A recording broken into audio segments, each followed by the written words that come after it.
नमस्कार मित्रों, मैं नीलाभ एक बार फिर से धर्म संसार पर आपका स्वागत करता हूँ। रामायण के विषय में सबसे अधिक पूछे जाने वाले प्रश्नों में से एक ये है कि इसके चरित्रों की आयु कितनी थी। उसमें से भी सबसे अधिक प्रश्न विशेष रूप से रावण की आयु के विषय में आते हैं। तो इससे पहले कि हम इसे समझें, हमें अपने विचारों का दायरा थोड़ा बढ़ाना पड़ेगा। आमतौर पर रामायण को करीब 14,000 वर्ष पहले की घटना बताया जाता है, किंतु ये कालखंड आधुनिक गणना के अनुसार है।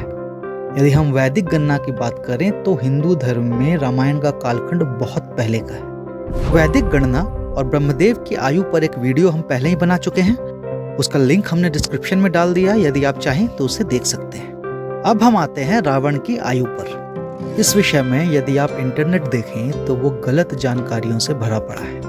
कई जगह आपको रावण की आयु 80 लाख वर्ष बताई जाएगी, कई जगह 20 लाख वर्ष, तो कहीं कुछ और। तो सबसे पहले तो आप ये जान लीजिए कि यदि कोई आपसे ये कहता है कि वो रावण की वास्तविक आयु बता सकता है तो वो झूठ बोल रहा है, क्योंकि ना ही वाल्मीकि रामायण और ना ही रामचरितमानस में ऐसा कोई भी उल्लेख दिया है जिससे आपको श्री राम या रावण की आयु का पता चल सके। इन ग्रंथों में रावण और श्री राम के शासन काल की अवधि दी गई है।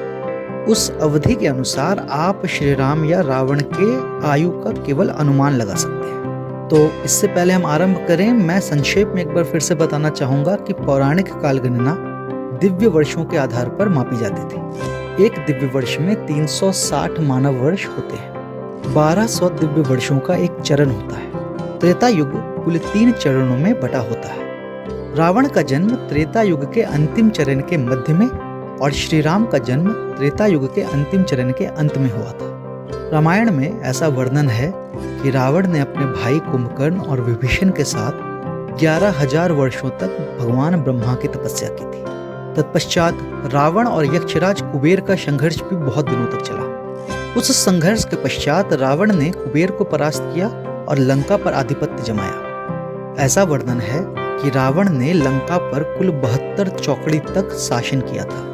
एक चौकड़ी में 400 मानव वर्ष होते हैं। इसका अर्थ ये है कि रावण ने लंका पर 28,800 वर्षों तक शासन किया। इसके अतिरिक्त रावण के गर्व को तोड़ने के लिए भगवान शंकर ने उसके हाथों को कैलाश के नीचे दबा दिया था।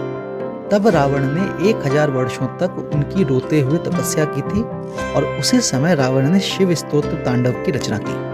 किंतु ऐसा रावण के लंका कालखंड के दौरान ही हुआ, इसीलिए हम इस कालखंड को अलग से नहीं जोड़ते हैं। तो अगर हम रावण के तपस्या के 11,000 वर्ष और उसके शासन काल के 28,800 वर्षों को जोड़ें तो वो 39,800 मानव वर्षों के बराबर होता है। तो उस आधार पर हम इतना अनुमान लगा सकते हैं कि रावण की आयु मृत्यु के समय कम से कम 40,000 मानव वर्ष तो होगी, अर्थात वो लगभग 112 दिव्य वर्षों तक जीवित रहा। रामायण में ऐसा वर्णित है कि श्री राम माता सीता से आयु में 7 वर्ष 1 माह बड़े थे। श्री राम का विवाह 25 वर्षों में हुआ, अर्थात उस समय माता सीता 18 वर्षों की थी। विवाह के पश्चात दोनों 12 वर्षों तक अयोध्या में रहे और उसके बाद उन्हें वनवास प्राप्त हुआ, अर्थात वनवास के समय भगवान श्री राम 37 वर्ष के और माता सीता 30 वर्षों की थी। तत्पश्चात वे वन में 14 वर्षों तक रहे और अपने वनवास के अंतिम मास में श्री राम ने रावण का वध किया, अर्थात अपने 51वें वर्ष में श्री राम ने लगभग 40,000 वर्ष के रावण का वध किया। उसके उपरांत श्री राम ने अयोध्या में 11,000 वर्षों तक शासन किया। इस आधार पर हम ये अनुमान लगा सकते हैं कि श्री राम लगभग 11,100 वर्ष की आयु तक जीवित रहे, अर्थात वे लगभग 30 दिव्य वर्षों तक इस पृथ्वी पर उपस्थित रहे। तो ये कुछ तथ्य हैं जिनके आधार पर हम श्री राम और रावण की आयु का केवल अनुमान लगा सकते हैं। उनकी सटीक आयु के विषय में आपको कोई नहीं बता सकता, क्योंकि ऐसा कोई वर्णन उपलब्ध नहीं है।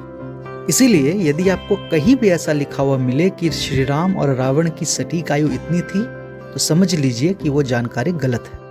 हमें आशा है कि ये वीडियो आपको पसंद आया होगा। यदि ऐसा हो तो आप इस वीडियो को लाइक कर सकते हैं और इस चैनल को सब्सक्राइब कर सकते हैं।